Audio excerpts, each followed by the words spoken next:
Hey there, beautiful souls. Welcome back to Self-Help Champion. Today we're diving into the emotional roller coaster of being in a relationship with a covert narcissist. Buckle up, because this ride goes from dizzying heights to stomach-dropping lows, and understanding it could be your ticket to getting off this wild ride for good. Before we begin, a quick disclaimer. This video is for educational purposes only and isn't a substitute for professional help. If you're in an abusive situation, please reach out to a qualified mental health professional or local support services. Imagine this scenario. You meet someone who seems absolutely perfect. They shower you with attention, make you feel like you're the most amazing person in the world, and you think, wow, I've finally found my soulmate. But then, seemingly out of nowhere, the dream turns into a nightmare. Suddenly, you can't do anything right. The person who once adored you now seems to find fault in everything you do. You're left wondering, what happened? Was it all in my head? If this sounds familiar, you might be dealing with a covert narcissist. Today, we're going to break down the covert narcissist's love cycle, understand why it happens, and most importantly, learn how to protect ourselves and heal. This love roller coaster has two main phases: idealization and devaluation. In the idealization phase, the narcissist puts you on a pedestal so high you might get altitude sickness. They shower you with compliments and attention, making you feel incredibly special. But here's the catch. It's not really about you. The narcissist is creating an idealized version of you that reflects their own desired self-image. You're basically a mirror for their own grandiosity. Then comes the devaluation phase. Once the narcissist starts to see your flaws, because we're all human, they can't handle it. Their black and white thinking kicks in, and suddenly you go from perfect to deeply flawed in their eyes. The same qualities they once praised might now become targets for criticism. It's a complete 180 that can leave your head spinning. During this phase, you might experience criticism, emotional withdrawal, and contempt from the narcissist. Now, why would someone do this? Well, there are a few reasons. First, there's projection. The narcissist is taking all their self-loathing and projecting it onto you. It's easier for them to see flaws in you than to face their own imperfections. Then we have ego protection. By putting you down, they prop themselves up. It's a twisted way of maintaining their fragile self-esteem. Control is another big factor.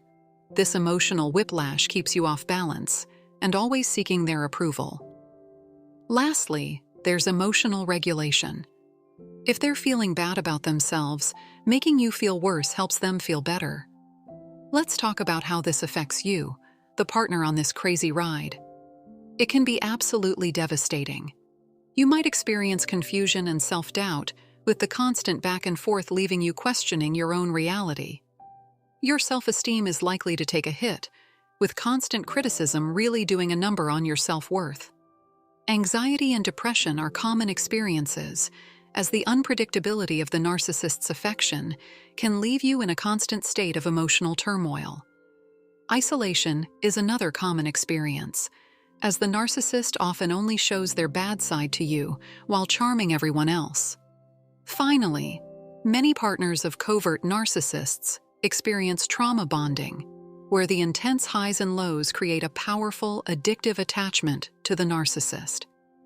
But here's the good news. Understanding this cycle is the first step to breaking free from it. So, let's talk about some strategies for getting off this roller coaster. First, recognize the pattern. Understanding what's happening can help you see that it's not your fault. Validate your experience. Your feelings are real and valid. Don't let anyone gaslight you into thinking otherwise. Setting firm boundaries is crucial for protecting yourself emotionally.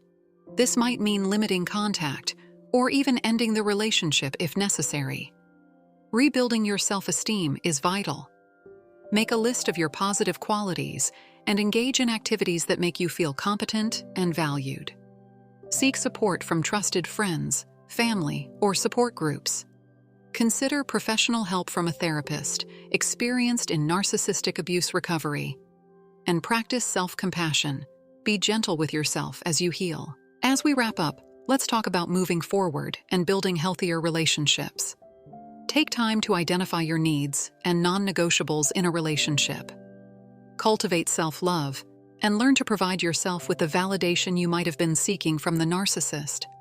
Develop your ability to recognize red flags and early warning signs of narcissistic behavior.